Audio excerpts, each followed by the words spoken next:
Bueno, estamos acá con Juan Roberto Vargas y la primera pregunta será, ¿por qué se dedicó al periodismo y también por qué decidió estudiarlo en el externado? ¿Por qué estudié periodismo? Porque de verdad yo soy de esas personas que creo que no sé hacer nada más en la vida, que nací para ser periodista. Desde muy pequeño lo tenía fijo en mi mente, en mi corazón, en todo lado, en mi ADN, tenía previsto el tema de ser periodista. Primero quería ser periodista deportivo, como nos pasa a muchos de los pelados que estudiamos comunicación, pero luego apenas salí de la universidad y tuve el primer trabajo en forma, porque ya había empezado a trabajar cuando estaba en la universidad en deportes, cuando empecé a cubrir el tema del narcoterrorismo, que fue, digamos, una época que marcó la historia de Colombia, que era la guerra que Pablo Escobar le declaró al Estado. Entonces empecé a ver que me gustaba mucho más lo que llaman los gringos hard news, las noticias duras, todo fuertes, y nada, decidí seguir ese camino. ¿Que por qué estudié en el externado? Le voy a ser muy honesto. Primero me enamoré del campus, me encantó el campus, me encantó el clima, me encanta el frío.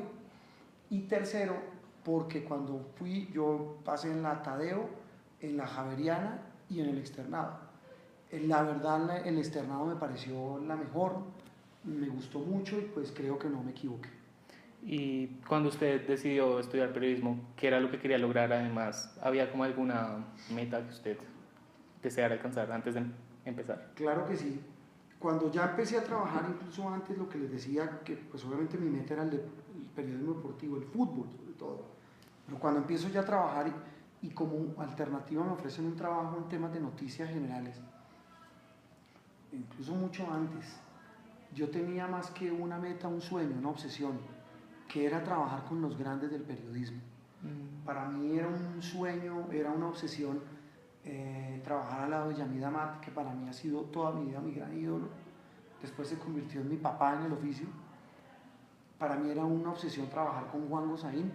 Logré trabajar con él y fue mi otro papá y mi otro gran mentor en este oficio.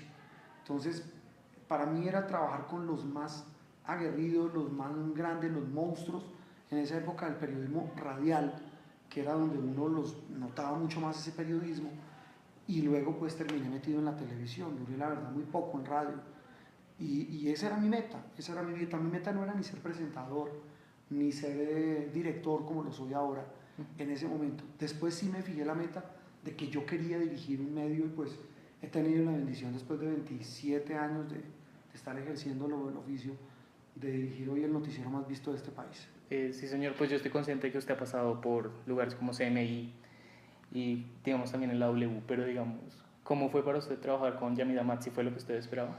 Sí, superó mis expectativas con creces porque con Yamid usted aprende primero con sangre y después aprende con una cosa que se llama carácter. Yamid es, como bien lo dije, el gran monstruo del periodismo colombiano. Yo creo que como él no hay otro, ni lo volverá a ver. Yo trabajé con Julio fue en la FM, no en la W, antes de que se fuera para la W. Pero digamos que ese tipo de personajes superan las expectativas que uno tiene y superan la exigencia que le imprimen a la gente que está con ellos. Yamit sobre todo quiere que uno sea el mejor en lo que uno haga, que lo que uno haga sea realmente lo más valioso frente a la competencia, que lo que uno haga sea mejor que lo de los otros, sea único. Yamit siempre le imprime a uno eso, me lo imprimió. Yamit decía el otro día una frase, para mí fue maravillosa, no lo vi personalmente, pero me contaron que dijo, es que Juan Roberto es hechura a mi imagen y semejanza. Él me hizo a mí con su molde, con todo lo bueno, lo malo y lo duro que es aprender con Yamid. Pero sobre todo esa pasión que él imprime, lo mismo que don Juan Josaín, al oficio. Tal vez lo más importante que aprendí yo de esos monstruos, de Yamid, de Juan, de Julio, de Enrique Santos cuando trabajé en El Tiempo como editor judicial, es que este oficio o esta no es una profesión que se gana con un cartón, usted se la gana trabajando, es un oficio, es una pasión, es como la del médico, como la del policía, que usted está 24 horas disponible, que usted sabe que vive esto, a veces incluso por encima de la familia.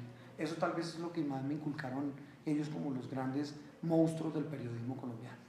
Pues sí, usted ha pasado por los tres campos del periodismo, que es el escrito, la radio como tal y la televisión. ¿Cuál cree que es el más efectivo al momento de transmitir un mensaje y en cuál le gusta más trabajar o en cuál se sintió más cómodo? Pues obviamente que tendría que decir en televisión porque es donde llevo más tiempo y donde he logrado llegar más lejos en mi carrera. Es decir, la televisión tiene el encanto de la imagen que genera el impacto. O sea, la imagen, se lo pongo con un ejemplo. Yo el día de los atentados a las Torres Gemelas, el 11 de septiembre, yo estuve escuchando en radio la noticia. Solamente cuando vi la primera imagen entendí la magnitud de lo que estaba pasando. Siendo la radio tan mágica, la televisión es impacto, la radio es compañía, la radio es igual o más exigente que la televisión. Ahora cuando arrancamos una aventura que se llamó Blue Radio, hace 4 años, en Blue yo le decía a alguien que sabe mucho de radio que usted en televisión puede hablar 30, 40 segundos y mostrarle una imagen y con eso digamos puede llegar a ser suficiente entre comillas. En radio usted tiene que atrapar al oyente, tiene que cautivarlo con su voz y con sonidos, con lo que le cuente. Un radio escucha en 20 segundos dice esa persona que está hablando no tiene ni idea. En televisión también puede pasar, pero en televisión tiene la diferencia de la imagen. Y prensa escrita tiene algo que me parece clave, que es la pausa. Es decir, usted en prensa escrita tiene que tener la pausa de corroborar absolutamente todo, en radio y en televisión también, pero es que en prensa hay un pequeño problema, como dice la cita bíblica, lo escrito, escrito queda. Esa es la diferencia entre televisión, radio y prensa. La prensa escrita es pausa, es análisis, es buscar el valor agregado a lo que los medios inmediatos como la radio y la televisión entregan. No sé si me hago explicar. Mientras un medio como televisión entrega el fogonazo de una noticia, radio también, la prensa tiene que entregar algo más para que esa persona compre el periódico o quiera leerla. Porque si va a tener lo mismo que han tenido los medios el día inmediatamente anterior, pues yo creo que no vale la pena que uno compre un periódico. Esa es como la gran diferencia para mí entre los tres medios. En su carrera usted ha hecho de todo y ya ha pasado por varios lugares. ¿Qué cree que le falta por lograr o digamos que sigue para usted después de Caracol? Qué buena pregunta, la verdad no sé. Yo qué quiero hacer ahora, pues obviamente Dios es el único que sabe qué pasa uno con el futuro. Me gustaría dedicarme a escribir, me gusta mucho dedicarme a, inclusive de cosas que nada tengan que ver con la polarización política, ni con la paz, sino, por ejemplo, recorriendo el país haciendo historias, solamente historias, aunque ese debería ser el objetivo actual de mis noticieros y de todos los medios, que es contar el país y contar historias. Quisiera ya cuando tener un poquito más de pausa de esta carrera frenética y desenfrenada del rating, de la competencia, del día a día. Yo hago 4 noticieros al día con mi equipo, pero sí me gustaría dedicarme, por ejemplo, a caminar Colombia, pero a contarla de una manera diferente, sin la premura de los medios como la televisión, sino con la pausa de poder sentarme después a escribir lo que lee, lo que vea, con la gente que hable, como esa Colombia que a veces no sale en los noticieros y que no es la Colombia del rating. Eso me gustaría dedicarme y sobre todo tratar como de disfrutarme a mí mismo. Tantos años trabajando, dedicado a trabajar casi 20 horas diarias durante los últimos 27 años, pues ya es hora a veces también de pensar en uno y pensar en la familia. Y ya para cerrar, ¿qué retos cree que son los que afronta el periodismo actualmente? Muchos de los que les acabo de contar sobre ese tema de la premura, la competencia, el rating versus el contar el país.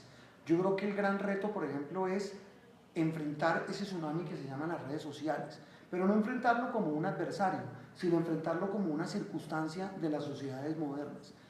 Acuérdense el tema de la posverdad, todo lo que se ha hablado a raíz de la elección de Trump, a raíz de lo que pasó con el plebiscito aquí, con el no. Yo creo que el gran reto de los medios es contarle al país las cosas, no primero, sino mejor, no más rápido, sino mejor explicado. Yo pienso que ese es el gran reto de ustedes los pelados, de salir a contar con lenguajes distintos y con miradas diferentes lo que está pasando en Colombia. Los medios clamamos a gritos que llegue esa sangre nueva, estos pelados que se vayan con una cámara pequeña y que cuenten lo que está pasando en el deprimido de la 94 o en una zona veredal de las FARC, en la Guajira donde se mueren los niños y donde hay políticos corruptos, hasta en el Putumayo donde hay cultivos de coca. Es decir, contar el país tal como es, contarle a mi mamá qué hay detrás de la historia de un raspachín, qué hay detrás de la historia de un guerrillero, qué hay detrás de la historia de un político corrupto. Es Es decir, contarle a la gente eso con mucha más filigrana, me parece que es el gran reto que hoy tiene el periodismo, que ustedes tienen que asumir como son las nuevas generaciones. Claro, sí, señor. Muchas gracias por su tiempo No, y señora, por usted es dedicarnos muy esta amable por la entrevista. invitación.